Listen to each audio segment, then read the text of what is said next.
Good afternoon, hello. My name's Daniel. This is the TriathlonDan YouTube channel. I'm here tonight at UK Bike Fit with Bike Fit Dan. Good evening, Dan. Evening. I'm the only person that calls him that in the world, I know, but I'm trying to make it stick. Today's video is going to be a big one in terms of what we're going to cover, so I hope you enjoy and I hope in some way you find it useful. So Dan, I've titled today's video, When Cycling Trips Go Wrong. For those that don't know, we recently went on a cycling trip and it went wrong, didn't it? It did, yeah. Shall I just give people a bit of an overview about what we were doing, and then we'll get into what went wrong, what we do differently in future, and any tips or advice we think that people might benefit from. But please do feel free to ask any question you'd like in the comment section down below, and Dan or I will do our best to answer them there. So we went to the Canary Islands to do the Gran Guanche route, or Gran Guanche, I'm not quite nailing the pronunciation of that, but it's a ride across the Canary Islands. We plan to do 6 or 7 days of riding, point to point, gravel, looked an amazing adventure, and for a few days it was, right? For 2.5 days, it was like the best cycling trip I've ever been on. Yeah, and then it was an adventure of a different kind. So we'd done 2 full days of riding. We were on day 3. We'd nearly finished a ride in Gran Canaria. I say nearly, I think we had a couple of hours riding left. Yeah. We were like 8 hours deep at this point. What happened, Dan? Where did we get to, and then what went down? Yeah, so it really was like so good before that point, wasn't it? It was the best gravel, the best scenery, the best weather. It was just perfect. Yeah. So we weren't racing, we went on an event, we were just like bike packing. Yeah, we were just bikepacking across the Canaries, following the same route that the Gran Guanche Audax goes on. And so day 3 we got to Gran Canaria, the third island that we were covering, and we'd done a long day. So it'd been a really hard day, hadn't it? So maybe 8.5, 9 hours of riding. About an hour of walking. a lot of walking. The terrain was pretty rough that day, so we were pretty knackered by the time the accident happened. But yeah, we were close to the finish basically. We'd had a big descent and a bit of flat to do, and then we were there, and we're pretty much done. We were looking forward to getting back and getting some food. So we were going down a gravel descent. Nothing technical, nothing gnarly, nothing really out of the ordinary. I mean, that day we'd had some really technical gravel to deal with, hence the walking. Yeah, some of the walking down hills, it was that bad, wasn't it? Yeah. But this bit was not bad. This bit was nothing, just nice, pretty smooth, very, what's the word? It's just champagne gravel. Champagne gravel, that's tarmac. Oh, right. Just really predictable gravel. It was just, normal. Going down the descent, and unfortunately I came off. So I still to this day can't understand why. I wasn't cornering, I wasn't braking, I wasn't going fast. It was probably the least spectacular crash I've ever had in my cycling life. But I think partly for that reason, that I wasn't going fast, I really hit the deck like a sack of spuds, really hit the deck hard, and my hip landed on a rock, and I knew instantly that I'd broken my hip. Yeah. So I was behind you, and obviously when I got to you and you were laying on the floor, you're a physio by trade, physio and bike fitter. Yeah. And you said something like that to me. Let me unpack it a bit more. So I got to you and you laid on the floor. I'm not laughing. I'm not finding it funny, because I think that, you've fallen off. The last thing you want is your mate laughing at you. It happens. We know it happens, right? So I think I said something like, "Just chill out, Dan. You're right, mate. Just have a minute." Yeah. Because I think the last thing you want is to spring up. Yeah. And then feel dizzy or something. And I didn't think you'd had a serious injury at all. Your bike wasn't very far from you. You were laid down flat. All your limbs looked intact. You had your knees up, and I thought, he's just winding himself. Yeah. And he's going to spring up in a minute, laughing, and I'm going to take a picture, and it'll be really funny. And you still took a picture? Yeah, I did. It wasn't that funny though. You said something I said, "Are you okay? Is everything, does anything specific hurt? Have you hit your head, do you think?" That sort of thing. Now, a few years ago, I was a retained firefighter, and I've never actually been first aid trained, but I did do a critical care incident response sort of training. But it was a few years ago. I'm by no means an expert, and if I'm honest, in that situation, I did feel like, I better try and remember what we did in those sorts of situations. But the reality was, we'd always just try and stabilise a casualty, and then the ambulance would turn up and you hand them over. So I didn't really know exactly what to do, other than to check, are you being sick if you had a head injury? Have you got a spinal injury or not? Are you conscious, are you talking? You were very coherent. You just said, "I've hurt my hip." and I said something like, "You just winded yourself, mate. Just have a minute, you'll be fine." Because I still was in a bit in denial, but you must have known that you'd like really hurt your hip. Yeah, like straight away. I think like when you crash, when you come off your bike, you do just try and get up straight away, don't you? Because it's just embarrassing. Especially if somebody's there with you as well. Yeah, exactly. You just try and get up. But it's hard to describe, but I just knew I couldn't get up. And I knew it was because of my hip. And I tried to move my leg, and like the bottom half of my leg moved. I was sat up with my knees bent. My knee moved, but I could feel that my hip, it was really, really painful, but I could feel my hip didn't move as when my knee did. Yeah. So straight away, I just knew I wasn't going to be riding, broke my hip. Yeah. Like that was it. Done. Yeah. So we knew at that point you weren't immediately, based on what you'd said, you weren't going to be riding a bike. So the only way out of there is via external assistance, isn't it? Yeah. What we weren't sure about was you were in the middle of this path. We didn't know if it was a road, if vehicles went down it or not. So this is the other thing, isn't it? Is that we couldn't have been in a more remote area of Gran Canaria if we'd tried. Yeah. It was literally middle of nowhere. We had just come off a road to enter the descent, but that was a good 1.5 miles, 2 miles of descending ago. But as far as you could see, all you could see was just this big ravine, forest, mountains. That was it. Nothing. No houses, no roads. You couldn't hear any traffic. Couldn't hear anything. We couldn't have been in a worse position if we tried. So we knew that I was going to have to go and get some help from somewhere. No phone signal. That was the first thing. And I think we're going to try and weave in our like tips and advice, or not even tips and advice, things we're going to do differently in future if we go on another adventure like this. Yeah. When we stopped, neither of us had phone signal. And on iPhones, I don't know if you can do it on Android or not, but you can download offline maps. I've done it for the Peak District where we live. So then wherever you are, you can see where a shop is. You can see, I don't know, where you are, etc. Even if you've got no phone signal. I hadn't done that for the Canary Islands, and I couldn't see where we were. Now, fortunately, for some reason, I pressed, my location, and I added a pin and dropped a pin where we were, and that worked. So I got like a coordinate. But I still thought, well, what use is that? I don't really know. But I did think, well, in an ideal world, I'd use what 3 words? But there's no phone signal, like it obviously it won't work. So we went on I did that, I dropped a pin. And I thought, right, I'd lost track because we were near the end. And we were both switched off, we're chatting, we're just relaxed. I hadn't really computed how long we descended for. So I didn't know if we'd been descending 20 minutes, half an hour. Same. Or was it only a few minutes? Because you sort of lose track of where you are, don't you? Yeah, you haven't got a clue. So, and you said something like, I said, right, I'm going to go a bit further down and see if I can see it, like get any help. And you said, are you sure? Don't you want to go back up to the road? And I thought, do I, don't I? But I thought, it feels like going up's a lot harder than coming down. Being a cyclist, obviously you chose going downhill rather than uphill, didn't you? And I could see a couple of houses further down, or buildings. Yeah. So I thought, right, I'm going to go down. But I said to you, if I'm gone for a while, I found help. I'm not going to go very far before I decide to turn around if I can't get any help that way. So I must have descended for 5 minutes, if that, because I know it's going to take me like 3 or 4 times as long to come back up.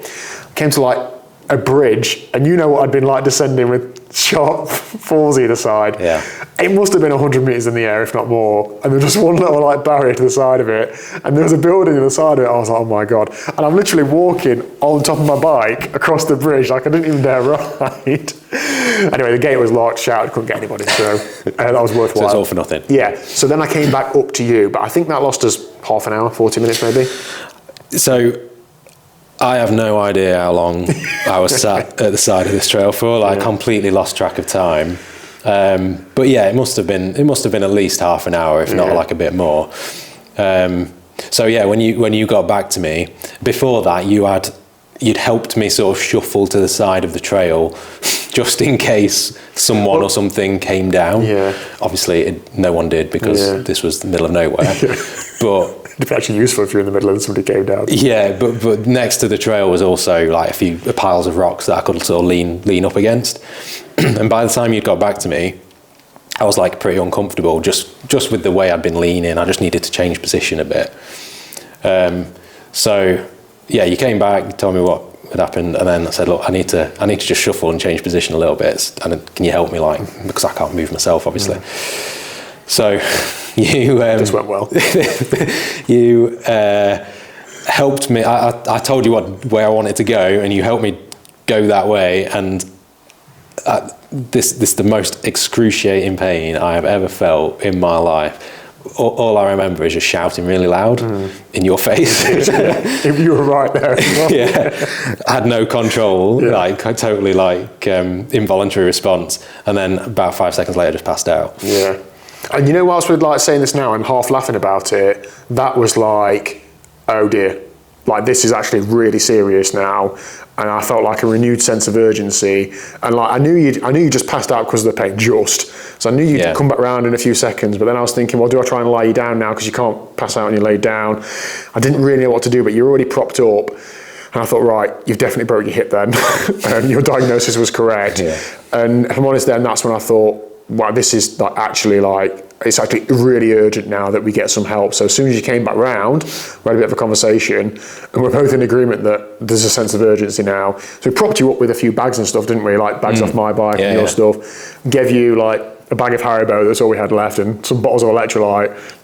Put my jacket on. Yeah, well, you were in the sun as well, weren't you? Yeah. But the sun was going down, and so I sort of gave you what I could. And I thought, right, I know I need to get back up to that road. Rode up, took mine on your phone because we're on different phone networks. And I thought, well, whoever gets signal first, even though you got SOS, it wasn't actually connecting. I didn't know what the emergency number was for overseas because I've never needed to use it before. Neither did I. No. Definitely know what that is before you go anywhere. It's 112 in Spain, by the way. But fortunately, your service provider texts you when you get there, and it was in one of those messages. I just searched the word emergency and found it. But that was I should have known that. When I got to the road, my phone got a little bit of signal, so then I was able to call emergency services. Great. Now, before I left you, I said to you, because you were able to have a conversation, weren't we? Oh, yeah. And I was like, right, I'm going to take your phone. I left you with your driving license for ID, because in case somebody comes and gets you, I don't know what sort of state you're going to be in. And then I went, but I said, has Mrs. UK Bike Fit got your live tracker? And you were like, no. I was like, okay, fine. I'm not going to have to make a phone call then. No. As it turns out, when I got to the top, when I got phone signal, ping, ping, ping, message from Liz, message from Mrs. UK Bike Fit on your phone. Is everything all right? I can see you've not moved for a while.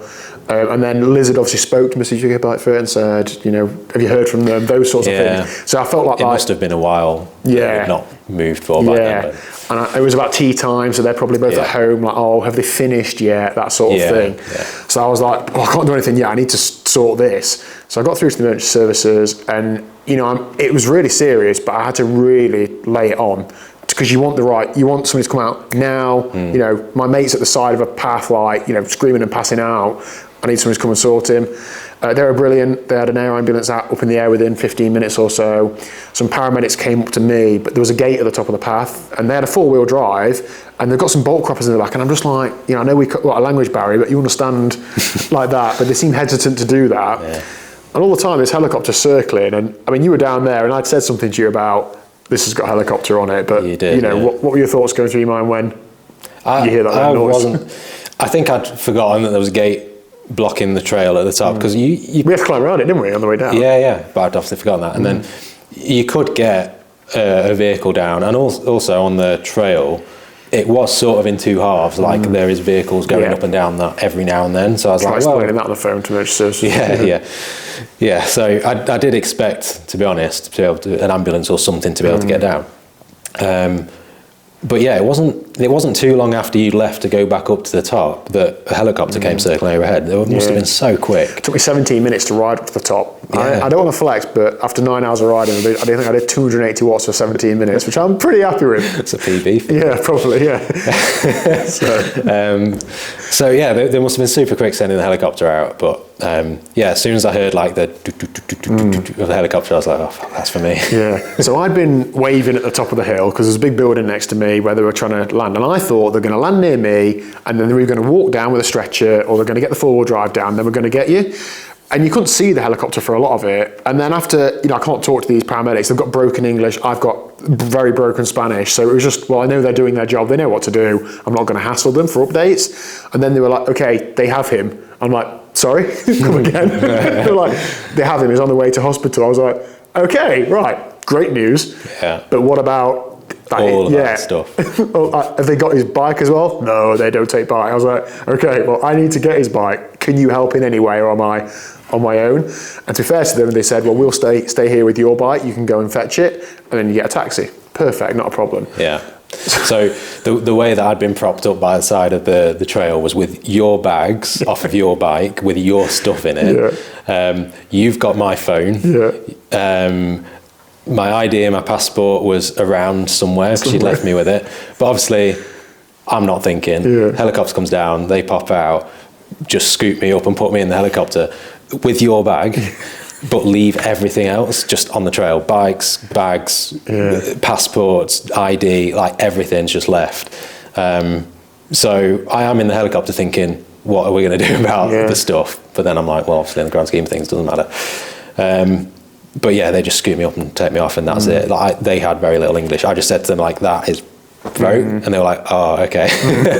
So then they were like, because initially they came up and they were going to like move me. I was like, no. We've tried that. Yeah, that is broke. Okay. So yeah, and then I'm in the helicopter for about, I don't know, 20 minutes. All the ambulance crew in the helicopter are taking nice selfies of the sunset and all this lot, when I'm like just lying there like, I can't see a thing. You tag me on Instagram. And then we land somewhere, no idea. They have an ambulance waiting for me and another team of paramedics. They helped to get me off the helicopter and onto a trolley in the back of an ambulance, and then probably in an ambulance for about half an hour, 40 minutes to get to the hospital. So yeah, all the while I'm really wanting my phone, because I'm thinking Dan might not know where I am. I'm thinking my wife might be panicking. I think I said to you something about, don't tell my wife anything. You had said that, But when I'm in the ambulance, I'm thinking, well, I could do with messaging her now and telling her what's going on. But now we know. Now it's not an unknown. Yeah, exactly. Now that I know I'm going to be okay and I'm going to be in a hospital, rather than just I'm sat at the side of a path in the middle of nowhere and no one knows where I am. But obviously didn't have my phone. The ambulance guy took some persuading, but he did eventually let me borrow his mobile. So I did call my wife at that point just to let her know what's going on and where I am. And by that point, I had called her. So I was at the top of this climb, and I knew that at this point you'd gone.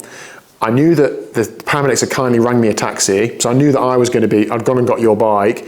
No, before I got your bike. So I was like, right, I can't not let Mrs. UK Bike Fit know.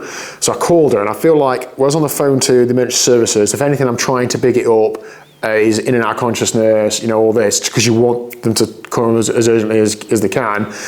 I don't want to say I didn't lie to her, but I don't want to be saying those things, because there's nothing worse than, she's stuck at home, completely powerless to be of any assistance, and you don't want to hear those things, right? But also, she's not stupid, so I'm not going to full on lie to her.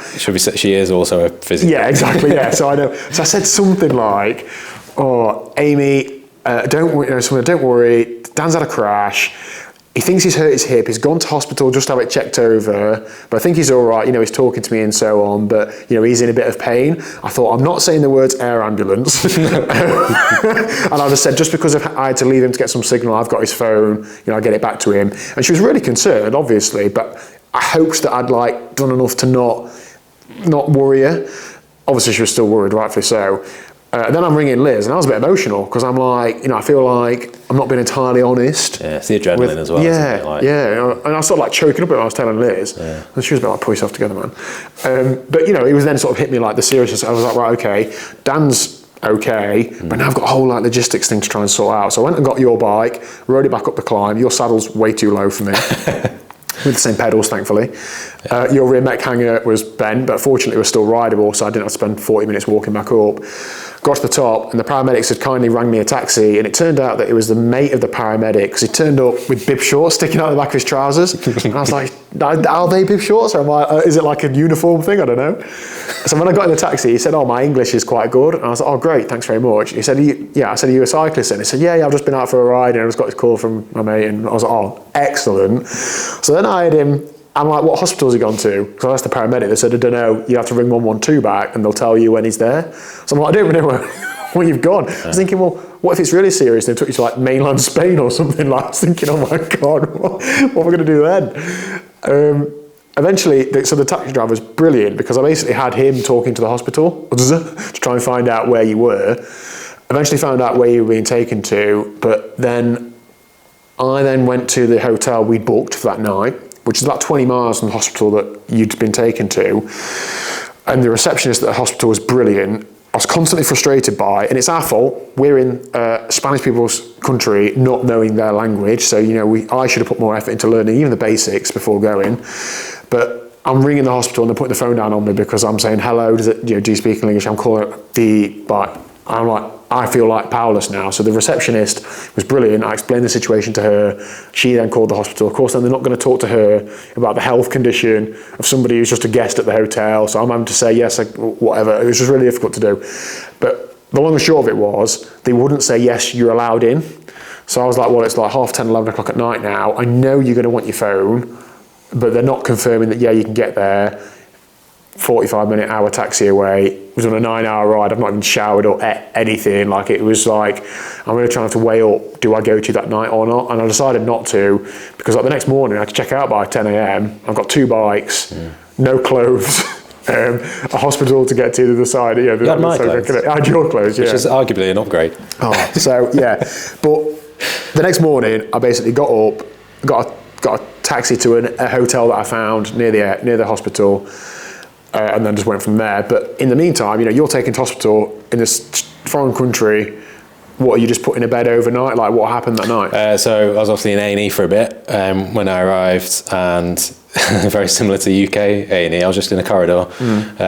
But at this point, I did just, all I wanted was a phone, because I wanted to tell you what's happened, where I am, what hospital I'm in, because I didn't know that you'd already found out that information. I ain't got a clue. I don't know where you are, where you're going. I wanted to tell you, don't bother coming, because nothing's happening.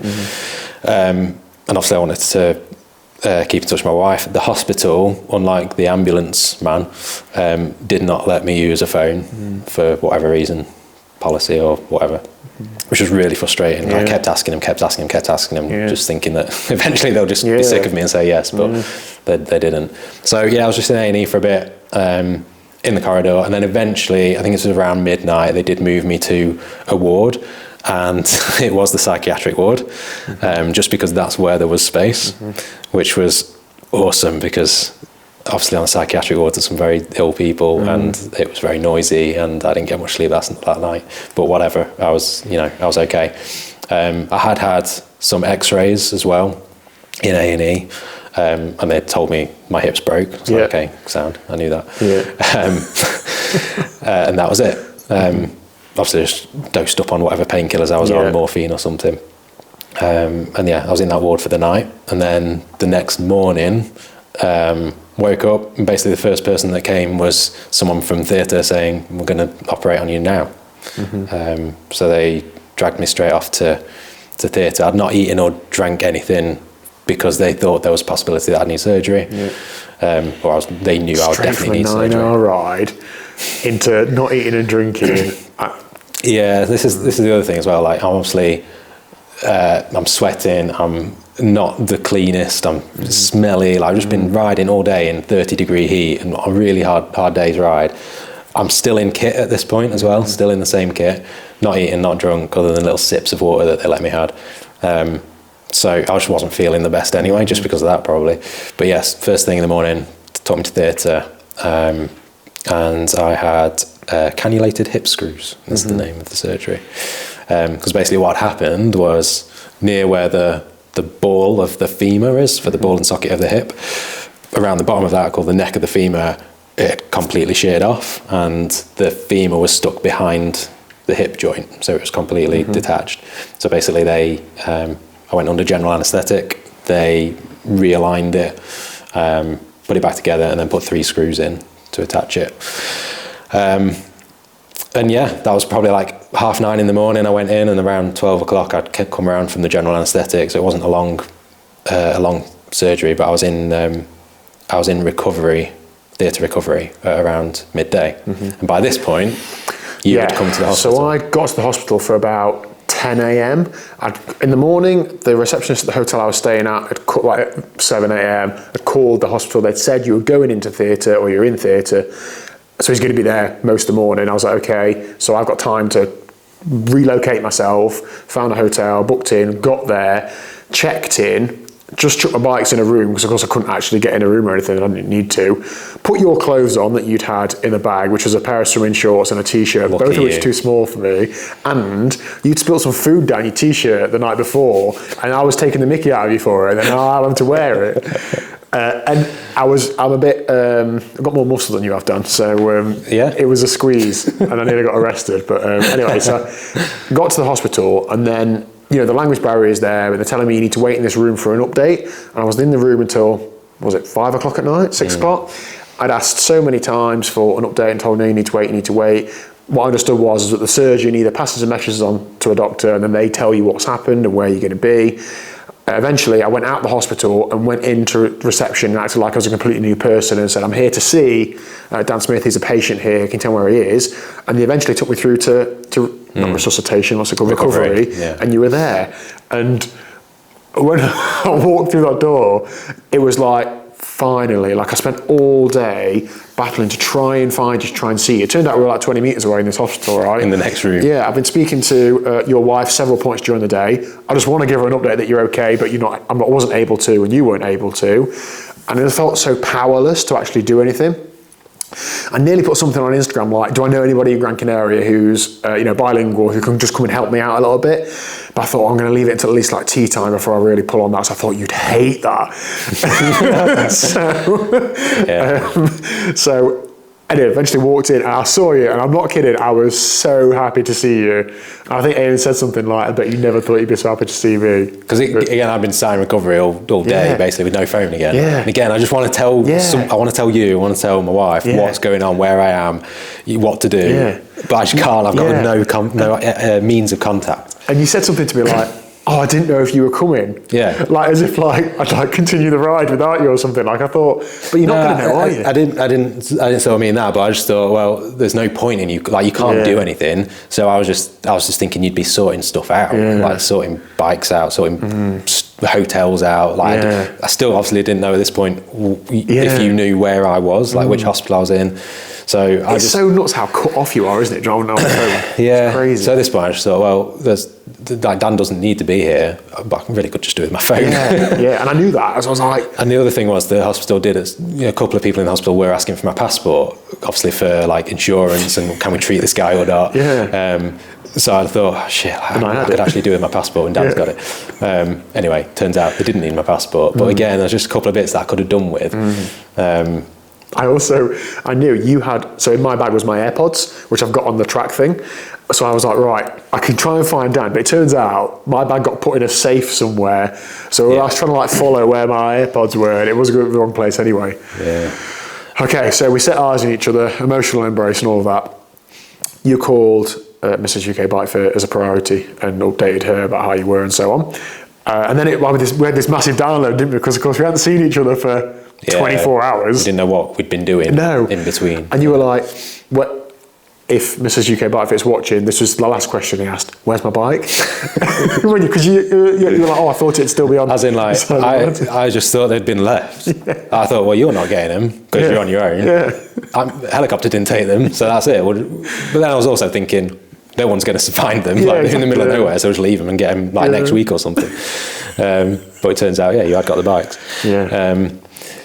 Whilst I was in the helicopter, actually, which I forgot to mention, because I can't speak Spanish, but I can speak words of Spanish. So I did manage to get across to one of the helicopter guys that the bikes and the bags. Well, firstly, I told him that my bag was still on the mountain and this was your bag because it had all your stuff in it. He was going through it like, oh, do you want this? Do you want that? I was like, it's not mine. Those shorts are horrible. So I did manage to say like, oh, that stuff's still on there. And he did manage to say to me, oh, we'll sort it. Like, we'll get someone to go and sort it for you. Like, the ambulance will sort it, I think he said. So I was like, okay, well, fine. Let them deal with it. That didn't happen. Same in the hospital as well. I did manage to sort of speak words to them. The vast majority of them spoke zero English. There was some that spoke very little English, and there was maybe like one or two that actually spoke decent English. So it was just very broken conversations that we were getting across to hospital staff, which was frustrating. But so at that point, you've had the operation, you're heavily dosed up on painkillers, you've had a right ordeal, and that's when you first start having to think through now, right, okay, like logistically in terms of how and when are we going to get you home, and also what's going to be covered on insurance and what isn't. I've not ever had to claim on travel insurance before. I'm assuming you haven't either. Nope. So this was the first time we were doing it. Just talk us through, the hurdles that you came up against, and perhaps what would you do differently next time, if anything, and things people should consider when they're looking at travel insurance with this in mind. Yeah. So before I went out, it was maybe, I left it until like a couple of days before. I thought, I better get some travel insurance. And as you do, comparison site, cheapest one, which has got most stars or whatever. Is there any that I've heard of? If I've heard of them, right, great, I'll go with them. So, it was a really cheap policy. I did check on the policy that it covered cycling before, which I don't know why I did that, because I would probably never normally. Most of the time, again, you just click buy and off you go. But I did actually check through the policy documents to make sure cycling's covered, so definitely do that. And so, after surgery, when I first contacted the insurance, after a bit of like detail giving, the first things that they were after were medical reports. They wanted medical reports from the hospital. They wanted x-rays, they wanted everything that I'd had. And obviously I'd not got anything. I'd not been given anything by the nurses or doctors. Again, I'd not had a passport, so they didn't know who I was really. They only knew my name and date of birth because I gave it them, and initially they had me down as David Smith until we got there in the end. They didn't know anything about me, so they couldn't give me any medical reports at that point, which then I've got nothing to give to the insurance, which means they don't know whether they cover me to repatriate me back to the UK. So that's a bit of a scary point, in that you're thinking, well, I'm in this country, I've got insurance, but at the moment I don't know how I'm going to get back to the UK. Like how we're going to cover this. So definitely, as soon as you have anything done, I'm thinking hospital next time. I think hopefully not there's a next time, if there is a next time. Definitely start asking for reports as soon as you can, because one of the reports they eventually asked for, which is another story I'm not getting to, but eventually they asked for a report from the rescue team, which was either the air ambulance or the ambulance that actually brought me to hospital. And this was maybe nearly a week in to my stay in the hospital. I can't get that report from the air ambulance a week later. It didn't exist, did it? It doesn't exist. It was really hard to actually get to see a doctor on the ward, and the doctors are the only one that can sign off these reports and give you these reports. So even if it did exist, getting a ward doctor to get a report from the air ambulance, just not happening. The insurance were asking about it, and they wouldn't say that I was covered until they'd had this report, I guess, to make sure we weren't doing anything that was out of the ordinary. So if you start asking for those reports straight away when you get rescued or get brought into hospital, at least then you've got more chance of getting them, rather than a week down the line when you're in a completely different department. Because the wheels aren't even in motion then, are they? No. They're just saying, we're not even saying if you're covered. Not even, you're covered and we've got to go through this. We're not even really fully engaging with you until, And there's a couple of things I'd urge people to look at for potential exclusions to policies.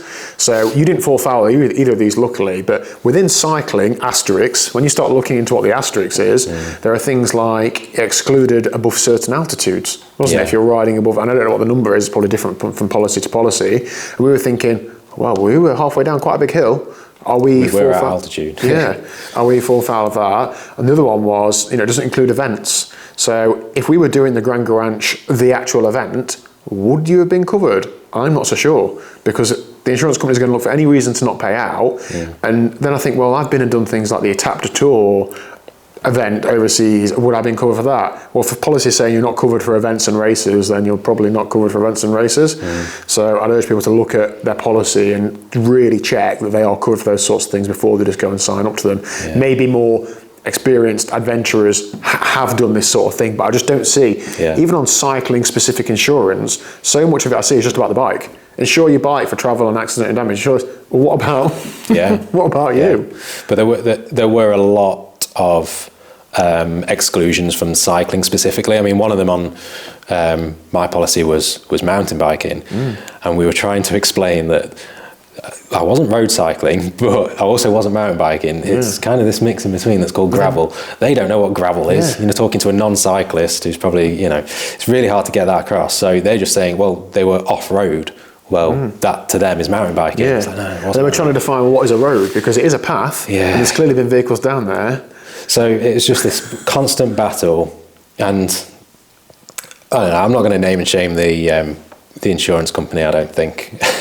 I think if you filter by price low to high, they're probably in there, but if you filter by recommendations, probably not. And it's certainly a company you'll have heard of. It's a big insurance company, but it was a constant battle for them to figure out if there's any way that we don't have to pay for this guy to get home.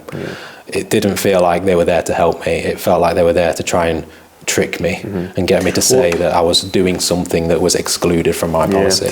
When they asked for that incident report, nearly a week on from the incident, whatever you want to call it, they asked for it, and we said, look, we can't get it, it doesn't exist, is there anything else we can do? No, you need this. And the next day, when we really put the pressure on and said, look, the doctor said that it doesn't exist, oh, you can give a statement in place of that.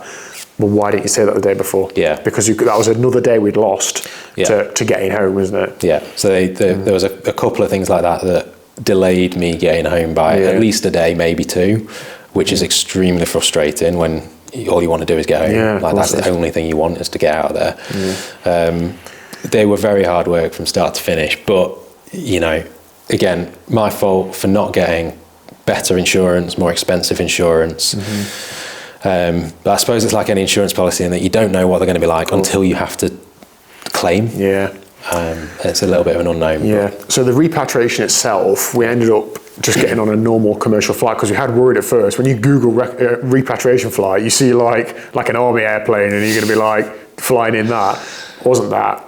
You were supposed to have been 3 seats, you ended up with 2, and they hadn't actually booked it correctly. We don't know if it's the airline or the insurance, but in any case, thanks to some really understanding passengers on the plane, they just moved around and you were able to have 2 seats. You had some assistance to get to and from the airport. We'd have struggled without that, really, because I couldn't get luggage and you needed a wheelchair, and you wouldn't want to queue in security for 20 minutes because you couldn't stand up properly. Like you were really quite immobile, weren't you? And actually the first few days in hospital, even if they say you can go home, I don't know as if you'd have been able to, unless you were horizontal. I mean, I suppose this is the other thing we should mention about the hospital, is that I got zero attention.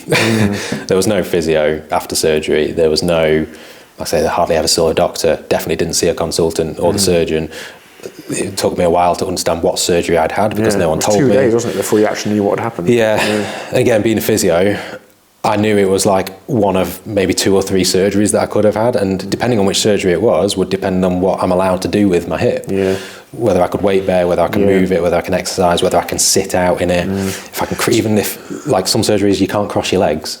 So I'm lying there in this bed, not knowing what I can and can't do, not wanting to damage the surgery, but also wanting to get mobile as quickly as possible to get home, and you just don't have any information. Something as really simple as you want to go to the toilet, so you want to know if I'm going to try and get to this toilet, am I going to hamper what I've done, or am I okay to do it? Is moving advisable or not? And just not getting that information was a problem, wasn't it? Especially because you know so much about what rehab you can do. That was the more frustrating bit, is that if I'd known what the surgery was and what I needed to do, I'd have just done it. I didn't need a physio to come and tell me what to do. I could have just done it, but I just didn't know.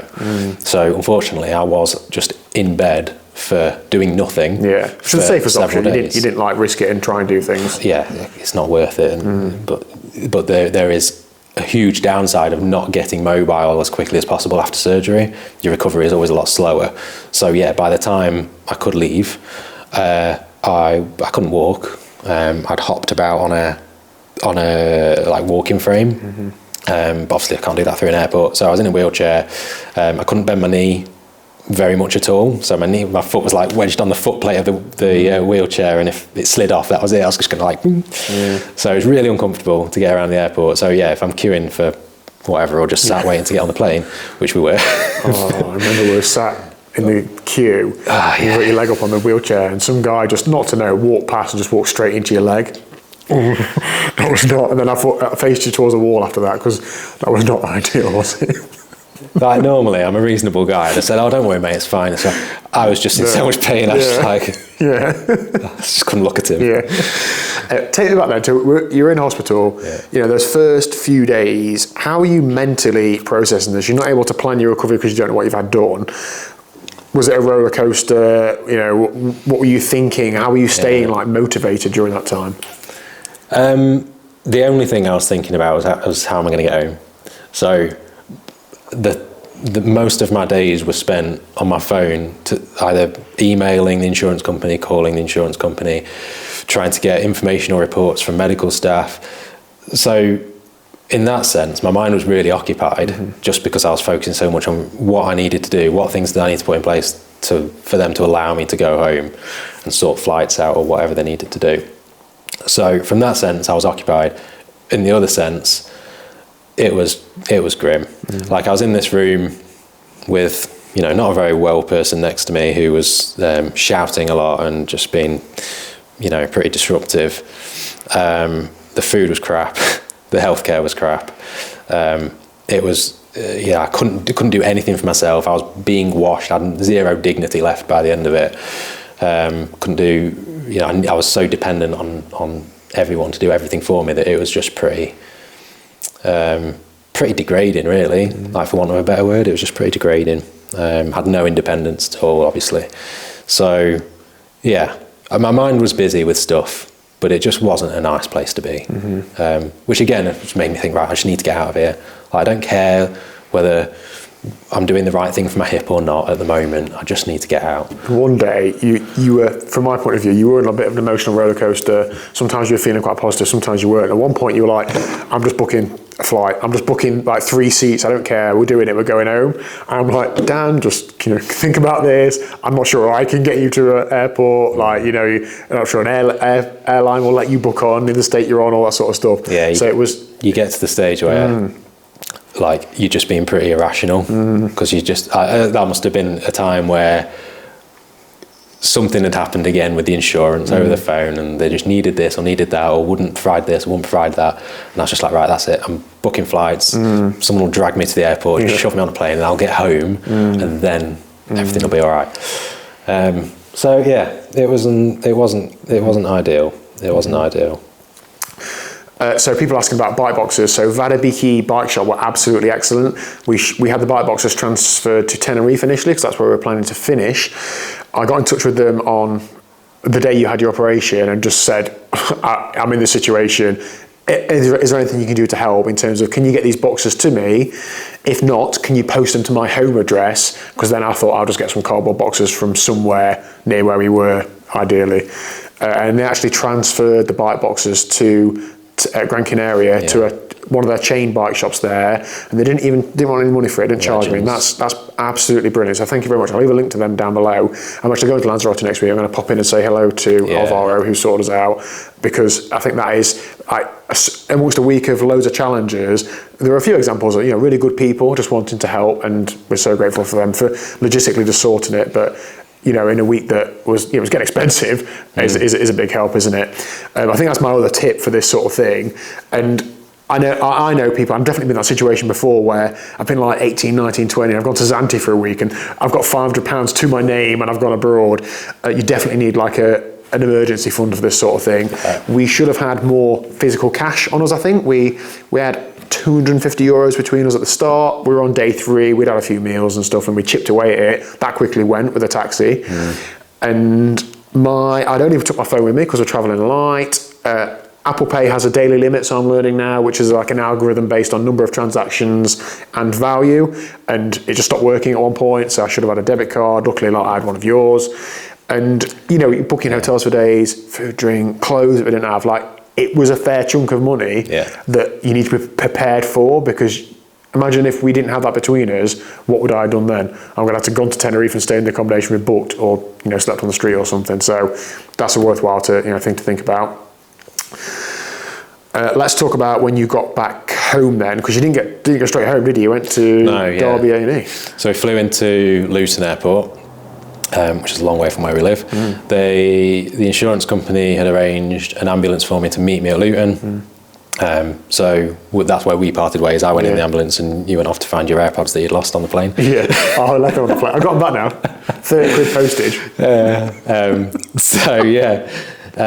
in the ambulance. The two ambulance transport crew that took me up to Derby couldn't have been nicer. They were great.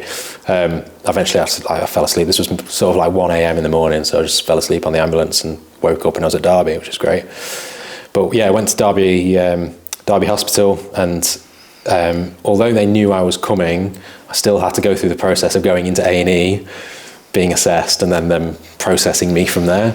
So, I'm not gonna slate anything that happened there. It's just the time that I arrived was a very busy time for Derby in A&E, and I was in there for 23 hours before getting onto a ward.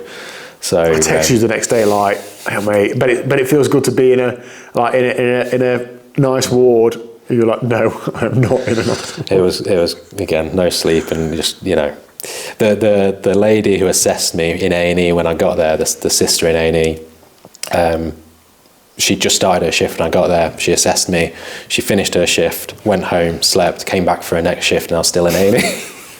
She was like, I cannot believe you're still here. And I was like, yeah. Anyway, managed to get onto a ward in Derby, an orthopaedic ward. I was taken in by the orthopaedic consultants there, because they were umming and ahhing a little bit as to whether they would accept me as a patient because they'd not done the surgery. So I've taken screws up. Yeah, like he's not my patient. Why should he go on my ward and take up my bed? That's what they're thinking. So, which is fair enough. But eventually they did take me. So yeah, I was only in Derby Hospital for a couple of days, where they were just basically planning my discharge and making sure that I could walk and I could get home, and I had equipment at home that I needed that I could mobilise with and get about with. So once all of that had been done, I got home probably, 9 days after the accident. And yeah. And how's it been since then? What have you been able to do now? Right. You seem a lot better in yourself. Yeah, it took a while. Mentally it's been quite hard. The worst bit is not having any independence and having to rely on everyone else to do everything for you. Like for that first week or two, when I got home, I can't do things like shower. So I had staples in that I needed to stay dry, so I couldn't wash. I can't put my own socks on. I can't really go to the loo by myself initially. I can now. Mm-hmm. I can't, make myself a drink. I can't do anything independently. My wife's great. She's, done pretty much everything for me since I've been home.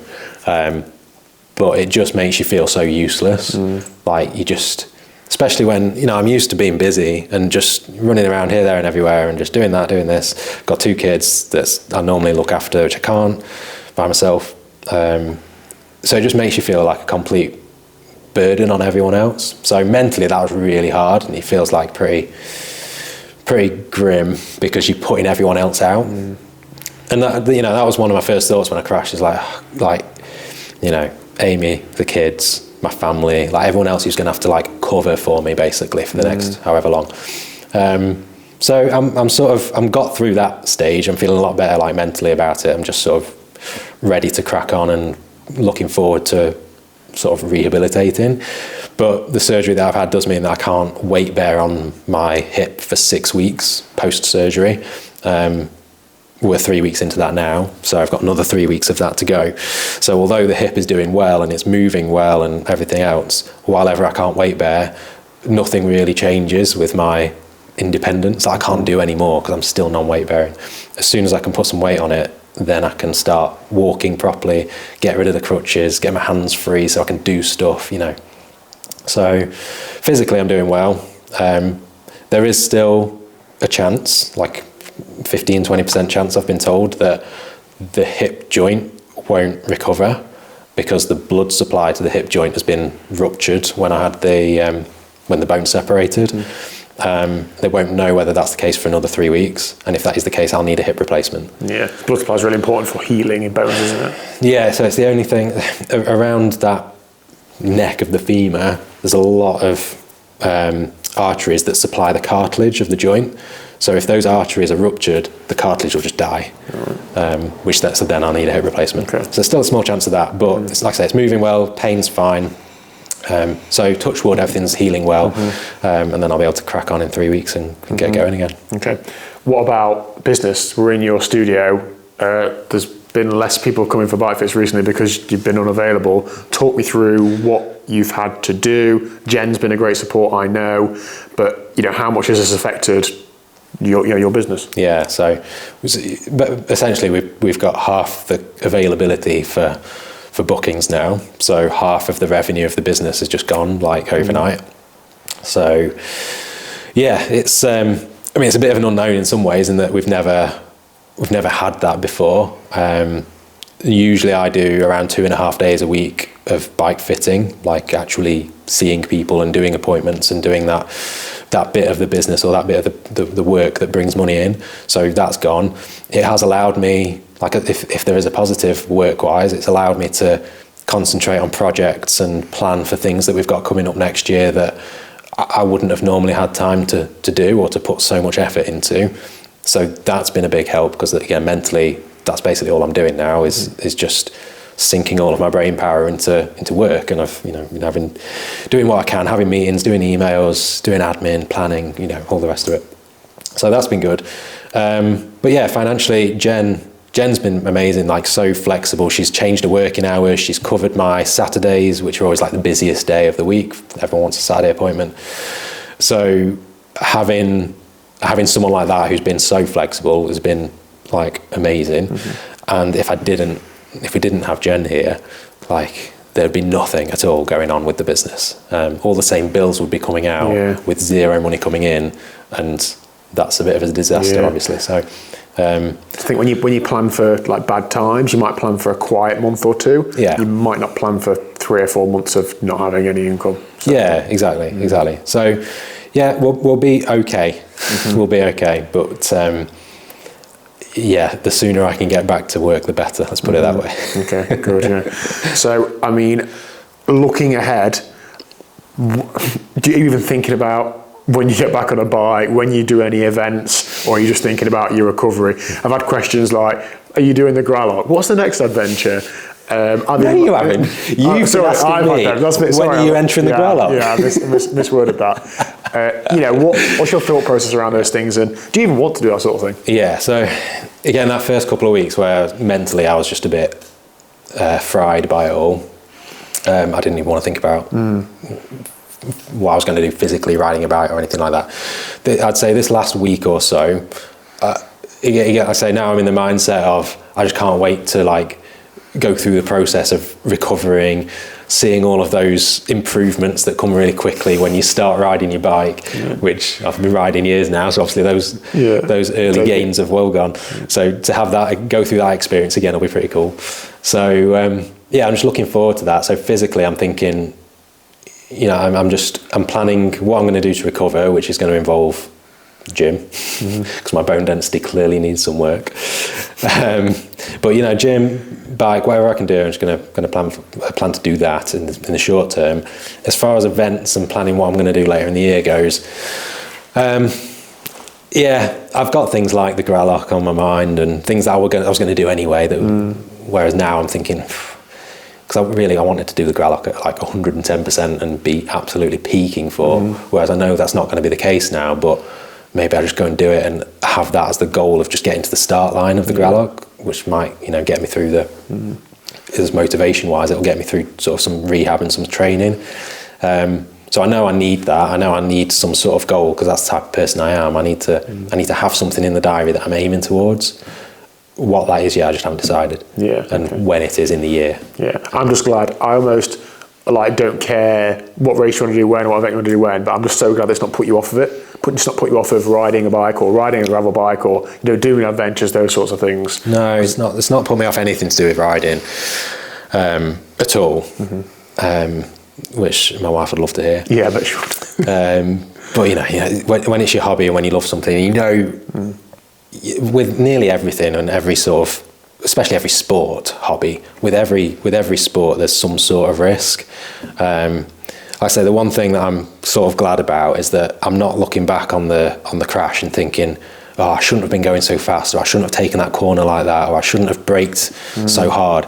Because I literally wasn't doing anything. No, I know, you just hit something, didn't you? Yeah, so there isn't anything like that I've got any regrets about, and thinking, oh, you know, I'm stupid for doing that, so I should probably like pack it in. But no, it's not putting me off any sort of cycling related things. You know, maybe there's things I'll do differently, like life wise, and you know, make sure I split my time a bit better, or you know, make sure I do long-term stuff like lift weights at the gym to help with bone density and different types of strength and all the rest of it. So it's given me that sort of perspective. But cycling, I'll obviously always do. But yeah, whatever. Well, I'm going to wait until I know that my hip is not going to die. Yeah. And once I know that, I will crack on and start recovery, and then I'll have a think about what I want to do next year. Okay. So throughout this whole series, Dan, I know you've not watched the videos. I made a whole series of my life in Spain whilst you had your feet up in hospital. People have been really supportive. It's absolutely blown me away. It's been brilliant. I've had messages, loads of comments. Quite a few people asking how can they support UK Bike Fit? If there was a way, you know, what could they do? I haven't watched it. My wife has watched the videos, weirdly, but she wanted to know what you're up to. Yeah. And she has told me and shown me some of the comments that people have left. So thank you very much for that. I have like taken note of that, and I really appreciate anyone who's given me any well wishes. Support. I mean, obviously, you know, other than booking in for a bike fit, I mean, just check out what we do. I guess like go onto our website, ukbikefit.com. Just see what we do, because we do a lot more than just bike fitting, and that's what we're sort of setting up for in the future. Is to, you know, we have a shop, we have physiology testing, we have other services around bike fit that we really want to push. So just go and have a look and just check us out and spread the word. You're doing a lot for like the community in terms of the services you offer. I think it's brilliant to have a resource like you in Derbyshire, where there's not a whole host of, you know, businesses like that aimed at performance or comfort, or, you know, real specialist people in the bike riding world. And I think it's awesome. If you want some, I'm looking at stuff around your office here, Lake shoes, I know I've just ordered some, that are blue, or, you know, you want to buy it or something, you're a good person. We've gone on that trip to have an adventure, but we're also doing like a lot of content stuff together, helping each other out where possible. I know you've got a planned in the spring. We're going to try and do some bleep that out, because that's okay, sorry about that. Anyway, we were doing some cool stuff together, and I still hope that you know, those things do well, so it'd be good to see you succeed. Subscribe to UK Bike Fit. You're on, yes, that is what you can do. Subscribe to our YouTube so we can get to 1,000 subscribers. Because then you make loads of money on YouTube. Dan tells me that you can earn $500,000 a month like he does. Exactly.